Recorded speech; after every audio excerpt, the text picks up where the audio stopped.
नमस्कार दोस्तों, आप देख रहे हैं हमारा YouTube channel news entertainment.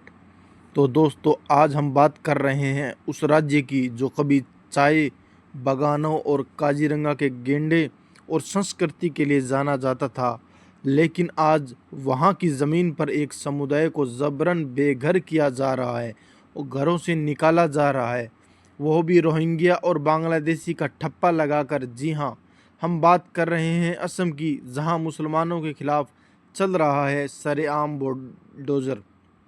Assam के मुख्यमंत्री हिमंत बिस्वा शर्मा की सरकार एक तरफ विकास की बात करती है, लेकिन दूसरी तरफ अल्पसंख्यक मुस्लिम समुदायों पर जुल्म की मिसालें सामने आ रही है। मुसलमानों को रोहिंग्या या बांग्लादेशी कहकर उनके घरों पर बुलडोज़र चलाया जा रहा है। कई परिवार जो दशकों से रह रहे हैं, उनके राशन कार्ड, वोटर कार्ड और आधार कार्ड से भी नाम काटा जा रहा है। आज बात है उन लोगों से जो अभी अभी अपना आशियाना खो चुके हैं। एक बुज़ुर्ग महिला ने कहा, हम यहीं पैदा हुए, यहीं बड़े हुए और हमारे दादा परदादा भी इसी ज़मीन पर थे। अब हमें गैर कहा जा रहा है, आज हमें रोहिंग्या और बांग्लादेशी कहा जा रहा है। एक और युवक ने रोते हुए कहा, हमने कभी बांग्लादेश का मुंह तक नहीं देखा और आज भाजपा सरकार हमसे कह रही है कि तुम घुसपैठी हो, क्या सिर्फ इसलिए कि हम मुसलमान हैं। मुख्यमंत्री हिमंत बिस्वा शर्मा खुले मन से मुसलमानों के खिलाफ बयान देते आ रहे हैं। कहीं कहते हैं कि मदरसे की ज़रूरत ही नहीं, तो कभी कहते हैं कि हम जनसंख्या नियंत्रण कानून लाएंगे ख़ास समुदाय के लिए।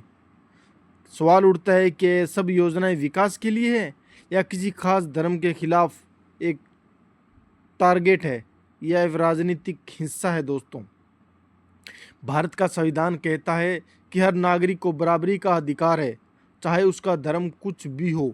लेकिन असम में जो हो रहा है वो संविधान के खिलाफ है और सीधे तौर पर मानवाधिकार का उल्लंघन है। बीजेपी की असम सरकार यह सब अवैध कब्जा हटाने की मुहिम बता रही है, लेकिन ज़मीनी सच्चाई कुछ और ही कहती है। अधिकांश कार्रवाई मुस्लिम बस्तियों पर ही हो रही है। असम तो छोड़ो, पूरे भारत में यही कार्रवाई मुसलमानों पर ही हो रही है। क्या यही आपका सबका साथ और सबका विकास है? क्या यही भारत का अमृतकाल है? इस पर विपक्षी पार्टियां कांग्रेस, टीएमसी, आम आदमी पार्टी खुलकर नहीं आवाज़ उठा रही। सबसे बड़ा सवाल ही यही है कि देश के बाकी मुसलमानों को भी ऐसे ही डर के साए में रहना पड़ेगा। अब तक किसी मुस्लिम देश या ओआईसी ने इस मुद्दे पर खुलकर बयान नहीं दिया, लेकिन सोशल मीडिया पर इस मामले को लेकर गुस्सा देखा जा रहा है। कई संगठनों ने इसे इस्लामोफोबिया की मिसाल दी है। तो क्या अब बुलडोज़र ही कानून है?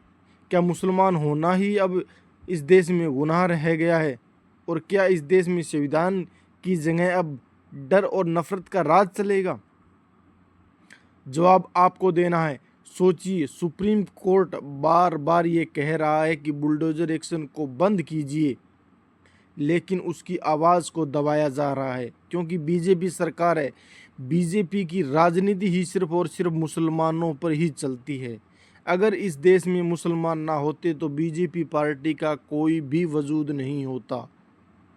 भारत के माननीय प्रधानमंत्री नरेंद्र मोदी भी इस बात पर चुप्पी साधे हुए हैं और मुसलमानों को डिटेंशन सेंटर में भेजा जा रहा है। जो मुसलमान आज़ादी की लड़ाई में लड़े, 71 का युद्ध लड़ा, उनको भी अब नागरिकता के सबूत मांगे जा रहे हैं। दोस्तों, अगर आप हमारे चैनल पर नए हैं तो हमारे यूट्यूब चैनल को सब्सक्राइब करें, शेयर करें और बेल आइकन ज़रूर दबाएं, जिससे कि हमारा वीडियो आप तक पहुंच जाए।